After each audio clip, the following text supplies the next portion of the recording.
Hi, everyone. Welcome to Mocktail Minutes. I'm Brianna. And I'm Bailey, and we have a guest today. So today we have Vanda with us.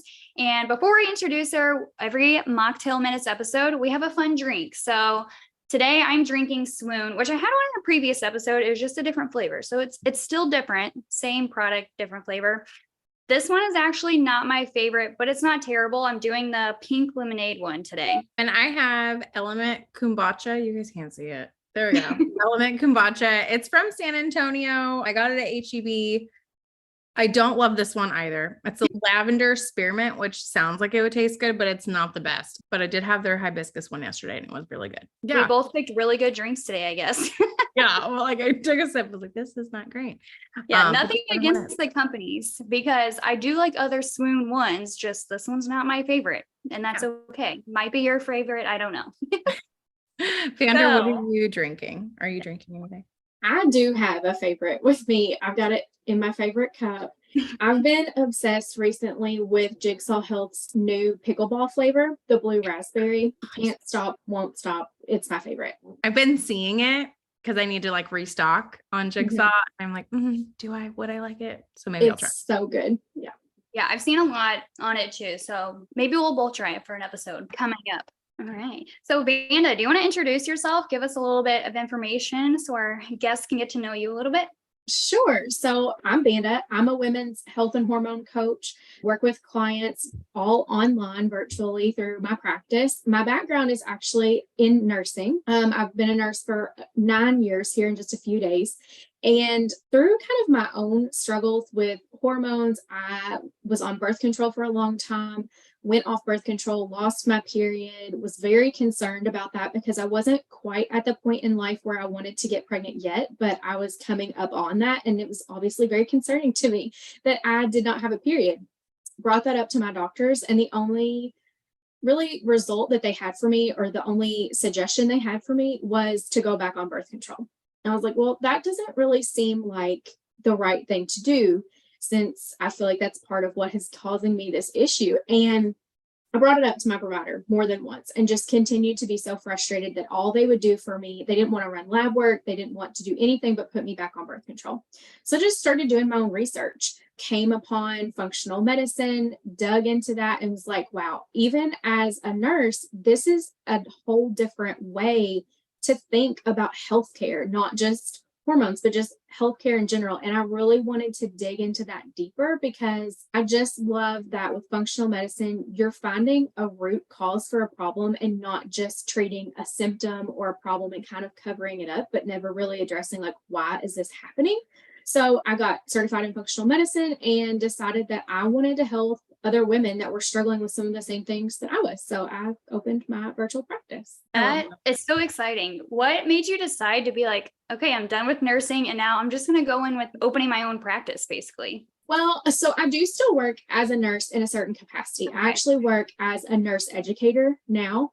And then I also do my business. But there were so many people around me, like girlfriends, people that I worked with that were also about my age, female nurses, that would hear me talking about what I was doing or what I was like learning. And their minds would just be blown when I would share things with them, like how being on birth control completely shuts down the communication between our ovaries and our brain. And like when we go off birth control, that whole communication, like that has to reestablish. And it's stuff that we're not taught enough about. And friends would find that they also were getting to that point in life where they're like, okay, we're getting married, we're getting close to being able to start a family. Am I going to have problems when I try to conceive? Very curious about what I was doing, reaching out for help. And I was like, there are other women out there that need this information, want this type of help. So that's kind of what led me to want to serve in that way. I love that. Yeah. Cause like you said, it's not talked about a lot. Women's health is like, we get the bare minimum. Like, and the most of the time we're just learning through each other. So yes. Yeah. And the things that you teach yourself. Yeah. Like what's going on with me? Yeah. When you said kind of doing like your own research too, I think this is an important note for so many people, like women especially, that if you feel like something is wrong, to dive deeper into it. And if you're not getting the answers, then number one, find someone else who can help you. Or number two, keep asking. Because if you keep asking and you learn to advocate for yourself, you're going to get help. Like no one's just going to keep ignoring you. And even with like the functional medicine approach, that's actually how I figured out I had a dairy allergy, because for 18 years, I was in the hospital all the time. I had all these stomach aches. I had migraines, and it was, okay, you're having stomach aches. Let's put you on this medication. You're having migraines. Let's put you on this medication. I'm like, but why am I still having these issues? Yeah. Plus I'm having to do all these medications. So Yeah. I think it is super important to find that root cause approach. And I think it's super cool how much functional medicine has grown too. Trust your gut. Cause I got to say, we hold a lot of weight in what doctors say, and not that doctors aren't valuable resources, because they absolutely are. But, you usually see your doctor like maybe once or twice a year, and you're dealing in your body every day, all day, so you're going to know your body more than somebody else. Like they might have really good knowledge for you, but it might just not apply to you. So trust your gut. Vanda, you kind of mentioned testing to kind of get those answers. So I know one test you do is an HTMA test, and I recently had one done and it revealed some pretty cool things, but can you kind of explain to our listeners what HTMA testing is and why it could be helpful? Yes, I would love to. HTMA testing is it is my favorite functional medicine test that is available, because you learn so much and it's so powerful. So HTMA stands for hair tissue mineral analysis. And it's really simple test that you can do. You do it on yourself. You cut a hair sample, typically from like the back of your head. And what you're going to do with the hair sample that you cut is you're going to, if you have long hair, you're going to trim it down to about an inch and a half, mail that into the lab. And what they are looking for when they analyze that is your individual mineral levels. Also looking for any heavy metal buildup within your body. I can't really list out everything they're checking, because there's over 37 data points that you get checked. So it's a ton of information. But then you can take that information and you can see, okay, we are depleted in this mineral, or we have an excess of this mineral, or there's this type of heavy metal showing up. Why is that? And then how do we correct that? Because what I've really learned, like studying functional medicine and just my own work with clients, there's a lot of testing options out there for hormones, and specifically for like female sex hormones. Like I like the Dutch test. But one of the things that I tell people is that things like the Dutch test can tell you what hormone levels are, but they can't really tell you why. HTMA testing kind of gives you the why, and that why is really what you need to be able to fix the problem. And I have some people that kind of freak out about the thought of like cutting their hair and having to cut it themselves. So I always like to tell people that it's a super small sample of hair. They call it a heaping teaspoon. And I mean, I don't know, I can't really visualize that in my head, but I would say everybody's hair has a different density, but for the most part, it's like 20 to 30 strands of hair. It's not anything like that you're going to noticeably miss from your scalp. Yeah. And they give you like a little, they give you like a little scale to kind of help you to see how much you need. I was one of the people who was terrified to cut my hair. Like, I love my hair. My hair has always been a really big deal to me. Only one person in my life has ever touched my hair. And so I was freaking out about it. I was like, this is going to be a lot of hair. And I put it off for like weeks before I actually did it, because I was so nervous. And I have pretty thin hair. It's not like super thick or anything. It's really long, but not thick. And so I actually had, my aunt does my hair. She's my hairdresser. And I was like, all right, well, when I come in, we're going to have to cut out chunks of my hair from the scalp. And she's like, what are you doing? I was like, no, seriously, it's for, I'm getting my hair tested. So she actually did it for me, and it made it a lot easier, because I was like, I'm so scared I'm going to take scissors and I'm just going to have a bald spot. So I had someone else do it for me, and I actually cut out like too much, and you can't even tell that I cut anything out. So it seems scary, but it's not that bad. No, it's not bad at all. Not bad. But then you can take those results. One of the things that we get on the HTMA results when you get the panel back are the ratios of different minerals. And each of those ratios give us insight into specific functions within the body. So we have a ratio where we're looking at your metabolism, one for thyroid, one for adrenals. And it's not necessarily that it's like an absolute direct correlation, but it gives you that insight into, okay, these are the areas that we need to focus on. These are kind of the drivers of the symptoms this patient or this client is experiencing. And then you can make your plan for, how you're going to address those imbalances and help that person. So how often should so like with blood tests, some of them you need like quite often, some of you don't. Like, how long after your first should you get tested again to see if what you're doing is right? That's a really good question because I get asked that all the time. So it's a little bit different person to person, but in general, for most people, you want to get between 4 and 6 months from whenever you did your first test, you got your plan for like what you need to do, what changes. And typically that involves some diet changes, some lifestyle changes, and some supplements. And you want to be kind of committed to implementing those changes for a good 3 to 4 months before you test again, because with a hair sample, you're looking back at the past 3 months of data. Whereas with like a blood sample, like you're talking about, we're only getting a snapshot in time, just that one specific data point when they drew your blood. So that's another reason that I really liked HTMA testing, because you're getting an average and you're just getting more data. But you don't want to jump to like, okay, I've been following this protocol for a month and I feel really good and I want to know what my levels are now. That's too soon, because you have to let your hair grow enough to where you're looking at like new data versus actually we've got some old data in here plus new from where you've been implementing these changes. You want to give enough time. So I typically say between 4 to 6 months. Okay, that makes sense. And I don't think there's any insurance that covers HTMA testing. Is there? No. So if someone were to listen to this and is like, I know something else is going on, maybe they're not ready to do HTMA testing. Maybe they can't yet. If they were to get their blood drawn, what are like some typical blood tests that they should get drawn?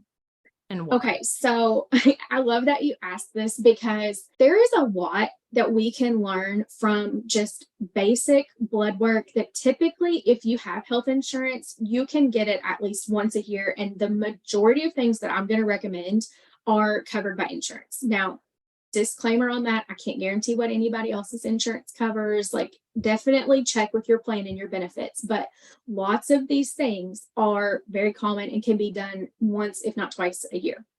So I like to start with just a basic CBC and CMP, a lipid panel, a TSH, which is your thyroid stimulating hormone that checks your thyroid function, a hemoglobin A1C. Sometimes providers will kind of automatically include that if they have any indication at all that you might be having some insulin resistance or you're at risk for type 2 diabetes. If they have no indicators for that whatsoever, that might be one that you specifically need to request and could potentially not be like covered by insurance. Yeah, I don't think I've ever had my hemoglobin A1C checked on any routine checkups or anything. Yeah. Some will, but without some of those indicators, a lot of them, they don't opt to order it. But it's still really valuable. And then some additional things that sometimes providers will include, sometimes you have to ask for them, are a vitamin D level, a fasting insulin level, CRP, which is looking for inflammation, and then a vitamin B12.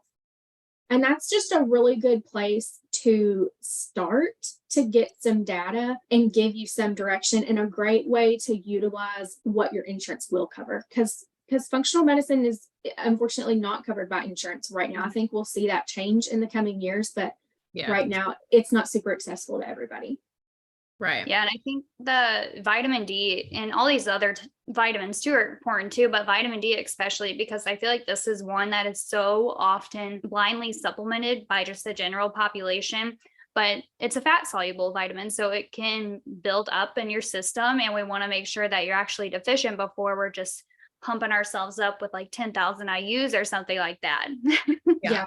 It's also another one that I feel like women, I mean, maybe men. I don't work with a lot of men, so I just say women. I feel like a lot of women are deficient in and don't realize, and it acts as like a hormone in our bodies. So a lot of, you're feeling sluggish, you're feeling kind of like depressed, like those sort of symptoms. It could be a vitamin D deficiency, but like Bailey was saying, it's better to not blind supplement, because then you kind of, you run the risk of having other imbalances, because now you're just over supplementing where you don't need to be. So I used to supplement vitamin D. I don't as much anymore. I can kind of tell when I start to get low, but I also used to have it checked every 3 months, and I don't do that as often anymore. But it was so weird. I can always tell when I get low because I am like extra tired. I would fall asleep at the kitchen table. I fell asleep on the kitchen floor one time. I mean, I was like 10 years old, so I wasn't like 20 years old on my kitchen floor, but I fell asleep on the floor, like waiting for dinner. And they honestly thought I was narcoleptic, but it turned out that my vitamin D levels were just super low. And then my hair also falls out when it gets really low. Yeah. So that's another one that can make you feel definitely off, which kind of like brings us to the next topic. So if you're getting blood work done, because I hear this often, like I got my blood work done, but everything was like in normal range. So I feel like I hear this specifically with thyroid. But what do you do if your ranges fall within normal, but you're still like something doesn't feel right? So number one, like we've kind of already said, like trust your intuition that something is not right. I just want to reiterate that first. Tangible piece of advice would be to find a provider, a functional medicine provider, most likely, that will take your lab results and compare them to optimal ranges. Because the way that normal ranges are determined and set by different labs are sometimes used by looking at a population that's not optimally healthy. Like we're comparing ourselves to people that might have like underlying diseases going on. They might be obese, like just things that are not optimal health and themselves not feeling great. That's kind of how they set what the normal ranges are, is how the majority of the population will fall. Well, we know that the majority of our population is not necessarily at the healthiest. So we don't want to compare ourselves to that. We want to be comparing ourselves to, okay, if I was as healthy as I could be, what would my level be? And that's where in the world of functional medicine, they have established these optimal ranges. So it's like a little tighter of a range typically is going to be your optimal ranges. That makes sense. And then just putting like the pieces together. Like if you're outside of optimal range for one or two things, like what could that mean? That sort of thing, kind of piece together, rather than just saying, oh, everything looks fine. Yeah. Yeah. When I do a review of someone's labs and I compare them to optimal ranges, I have a spreadsheet that I plug everything into. And I have written in there, like, okay, if this level is high or low, it could mean this. There might be 10 things listed there. So then it's really important to work with somebody that will take that information, look at it as a whole, and then also get a really detailed intake assessment of you as the client. What are you feeling? What are your symptoms? What is your normal day-to-day? What medications are you currently taking? What supplements are you currently taking? And take the whole picture into consideration before they just blanketly say, well, your vitamin D is low, you need to supplement with that. Because it's not always that black and white. Right. Yeah. And I think it's interesting how you stated like the optimal versus normal levels, because I think there are a lot of references like that, because even thinking about like BMI, where it's based on like, I think it's like a 6-foot white male, and that's who it's based on by. I am a 5'3" woman, like Right. it's just based off completely different people. And yeah, I think it has great guidelines, great intentions, but it's not necessarily going to be like that gold standard. I think there's so much more to the story, kind of the same thing when thinking about normal versus optimal ranges. Yeah, it's not the gold standard. If anything, it's like a screening tool, because we know if someone is super outside of those normal ranges, okay, we know for a fact something is wrong. And it like puts up that red flag, like, okay, we need to do something to fix that. But in just traditional medicine, it's just kind of like, as long as everyone is okay and nothing is drastically wrong, you're okay. And then you just hear like, I feel like it's not normal for people to feel great. Right. Usually people don't feel great. Like that's our norm. And then you're comparing, like, let's compare the norm to everyone not feeling great. Well, Yeah. I want to feel a little better, guys. Yeah. So like, Vanda, because I feel like I mean, I don't know about you, Bailey, but I get this question a lot. People are always like, is something else going on? How do you know like your hormones are okay? Is there something going on under the hood? Like women are just always, they're worried. Like, do I have a hormone imbalance? So what are like common signs that are red flags for you? I will also add in here too, before you start, where oftentimes we talk to people and like, well, how long should I wait until I look under the hood, until I wait to see if what changes we make are helping? And I feel like I kind of blanket statements, maybe like 3 to 4 months, but it's not, I wouldn't say it's 3 months from the day we start working together. I think it's like 3 months starts after a month of consistency. I think that's an important thing, but also it's not going to be like 3 to 4 months for everyone. It could be like 7 months, especially working with weight loss clients. Your timeline is probably going to look different than someone else's, and that's okay. We're all super different. Yeah. Yeah. I definitely agree with that. It is different person to person. For some people, it kind of also depends, like, how much are your symptoms affecting your normal day-to-day life? Because if you are somebody that you're not able to get through like your normal day-to-day anymore because of all these symptoms, then it's probably time to test now instead of waiting. Now, if you're somebody that's like, I've got these few things creeping up and they're really starting to bother me, then yeah, I definitely give yourself 2, 3, 4 months of really like, I'm going to make these changes and implement and try to improve upon this and see where you are. Because I think that so often people dismiss the foundations of, am I eating enough? Am I sleeping enough? Am I moving my body enough? And I'm not meaning exercise, like I'm meaning like general, just like movement, like very basic things. They blow those off like they're not important, but really, if you can be consistent with some of those habits, that is like the most important thing that you can do. Oh yeah.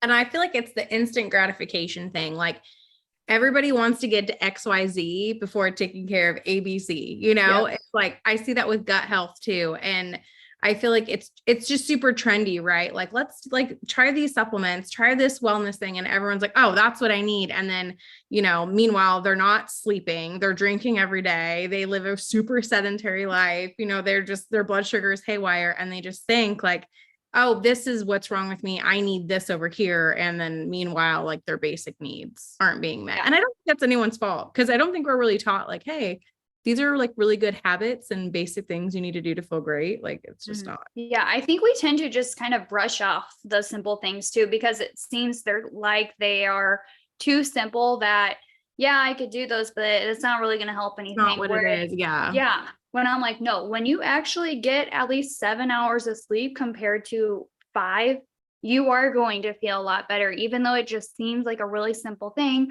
And then your energy is going to be increased. You don't need the supplement for energy. So yeah, I would say that too, that we don't need to brush off the simple things. The simple things are what keep us going.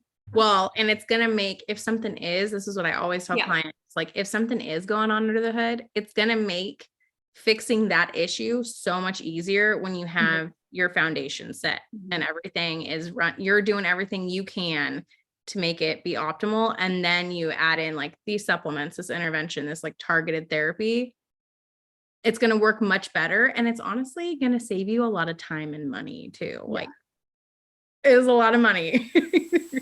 Never going to do yourself a disservice by working on your foundations ever. Yes.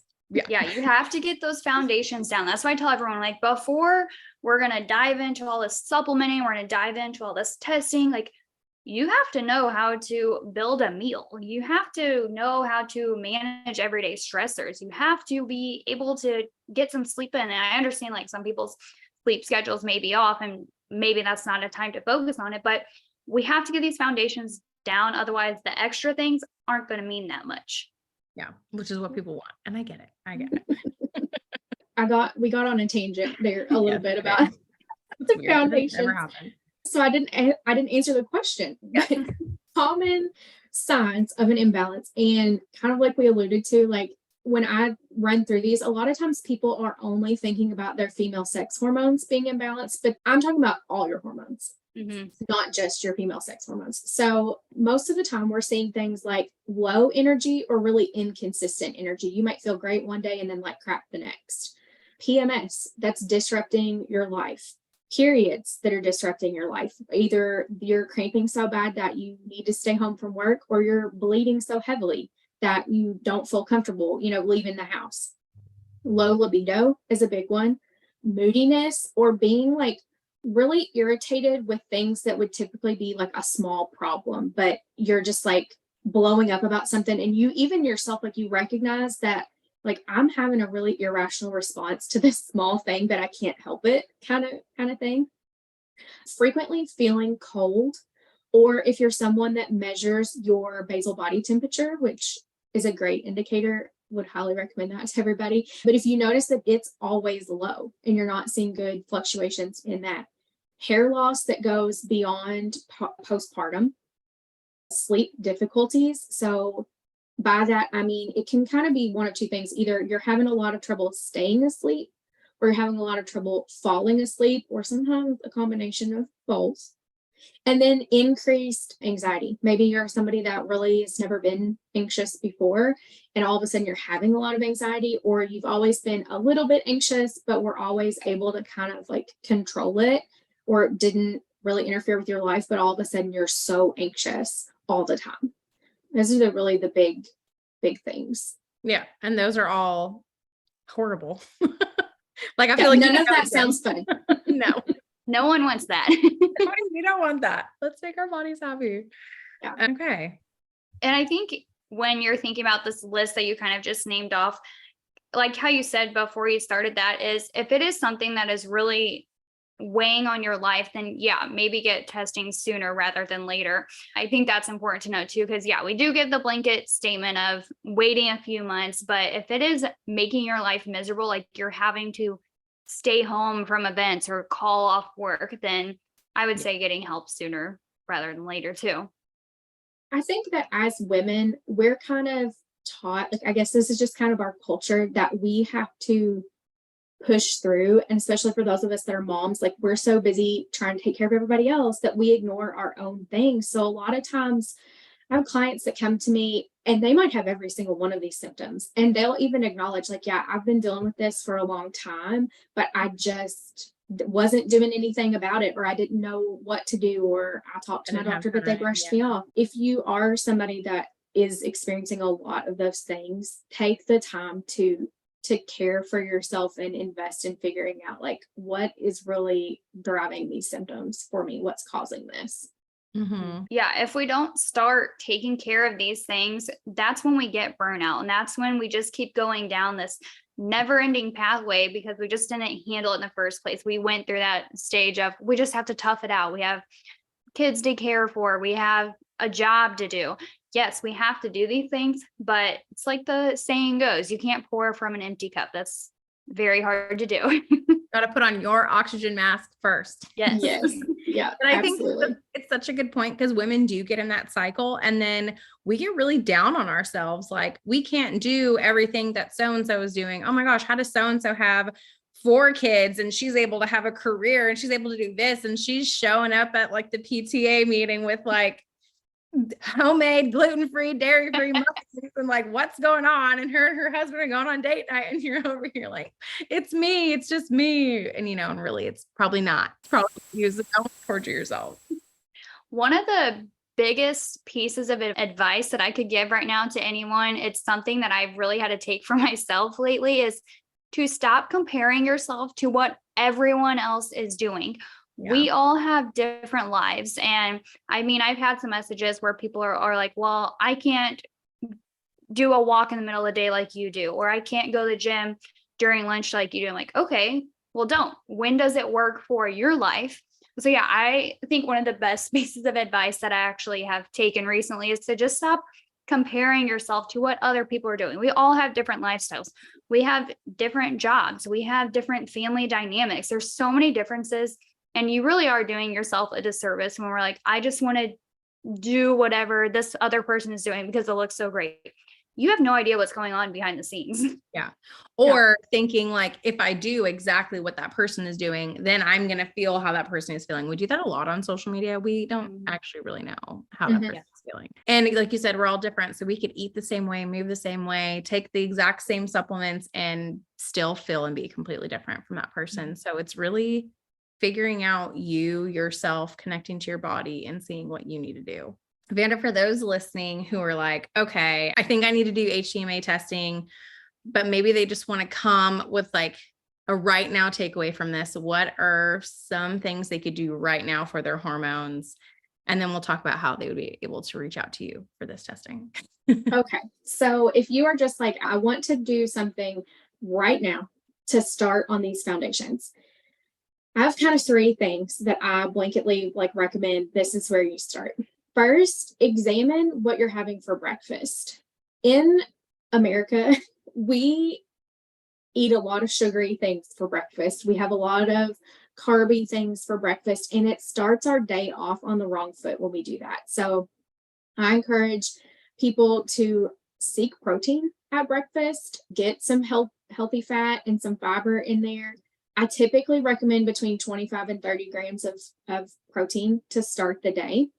It sets you up on the best foot possible. And it's not that I don't recommend those same kind of guidelines for lunch and dinner also, but you have to start small. And I think starting with just focusing on improving your breakfast is the best way to start. And it's not an overwhelming overhaul. I also typically tell people, if you're going to have coffee, if you're a big coffee drinker, eat first and either have your coffee alongside breakfast, or really most of the time I recommend having it after breakfast so that you're not just waking up empty stomach and hitting your system with caffeine with nothing else on board.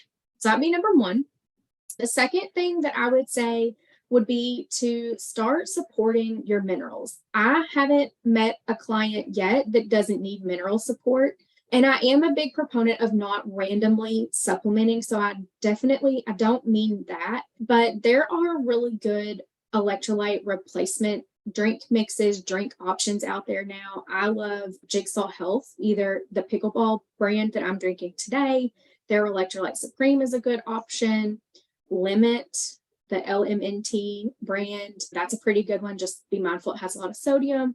And then Redmond Relight, that's made by Redmond Sea Salt. They have a really good one too. So like just start having one of those a day. And the other thing, I think people hear me say this and they kind of are like, yeah, that's silly, but okay.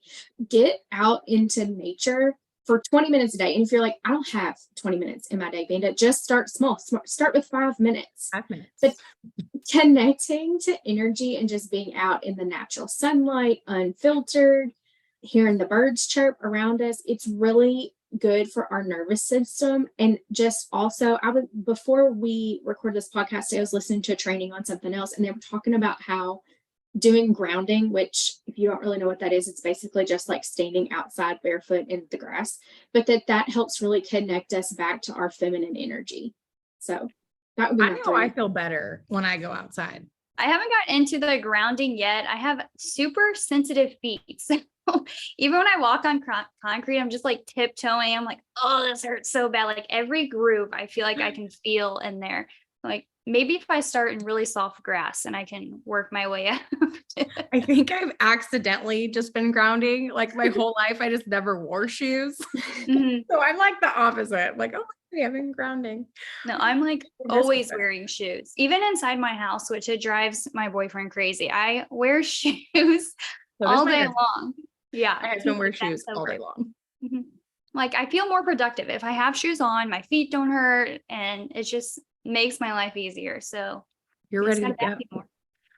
I want to wrap back around to your first recommendation. Yes. You said breakfast, which like think about what you're eating for breakfast. Cause I mean, you do bring up a good point. We're just like sugar is like such a normal thing, like donuts, muffins, pastries, cereal, like, you know. But what is your opinion on women skipping breakfast? Because I feel like that's a lot of women do it either because they're like, it's good, I should be fasting, I don't want sugary stuff for breakfast. Like, who is it that Dr. James or whoever he is on Instagram. I Mhm. usually like most of his stuff, but his thing, he Not had that something the stuff. other day that was like either choose protein for breakfast or fast. Those are the only two options. And I was like, I liked it in the beginning. Like what? So what do you see like hormone wise, like hormonally, what are issues with fasting for women? Yeah. So as women, our bodies are always looking like the goal of our bodies, the way we're designed is for us to be fertile and produce life. So our body is always working to keep us safe and in a space where we can do that.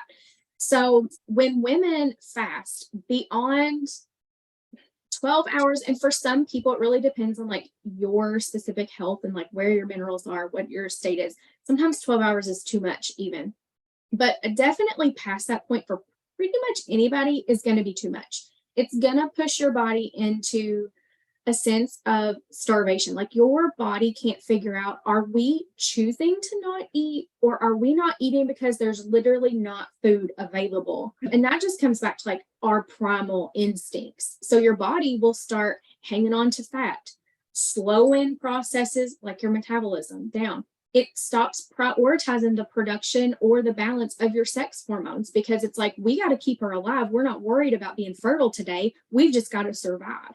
So I'm not a big proponent of long-term fasting for women. I just don't think that I don't think it's good. I think some women can do it. I've had women come to me before and be like, well, I mean, I did it for a while and I lost, 5-10 pounds. Yeah, but then what happened? Mhm. Like, even if Right. it's something that works for you in the beginning, the effects 3-4 months, a year down the road are what we really need to be concerned about. Yeah. And I have women too tell me where they're like, well, I'm just not hungry when I wake up. So then I'm like, okay, well, why aren't you hungry? Have you been like 5 years of skipping breakfast? Then you're probably waking up, your body does not expect it. And Mhm. I don't think it's necessarily like a great thing to not be hungry when we wake up. So I always tell people who come to me with this, I'm like, well, let's just start with something small. A Yeah. hard-boiled egg, a cheese Yeah. stick, anything like that. Is that kind of the same thing that you'd recommend? Yeah, absolutely. That was I made a TikTok probably like a year ago that was like, how soon after you wake up are you getting hungry? And it was like the most popular one I've ever had. But that absolutely, I was going to say the same thing. If you are somebody that doesn't have breakfast right now, then getting 30 grams of protein tomorrow is going to be super overwhelming. So yeah, just start with literally anything. Yeah. And it will take time, but eventually you'll notice that you are waking up and you're feeling that hunger.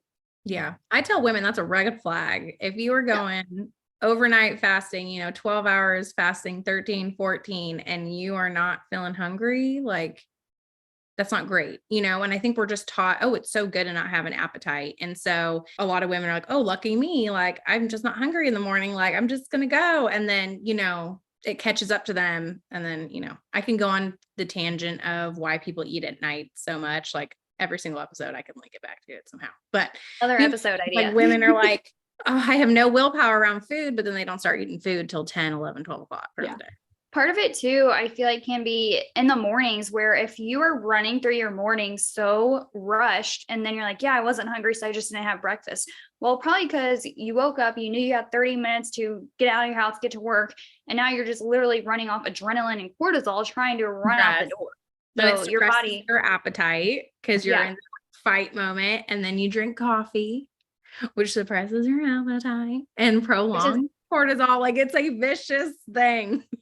and we're not saying to drink coffee to suppress your appetite, just to be clear. Exactly. Don't do that. And to just like piggyback off of that, I find that sometimes women are fasting for 12, 14, 15 hours unintentionally, and they don't even really realize it. Like I had to really check myself on this after I had my daughter, because we were having dinner super soon after my husband got home from work. So we would have dinner at like 5 or 5:30. I'm not a big snacker at night. So I would probably be finished eating for the day at like 6 o'clock.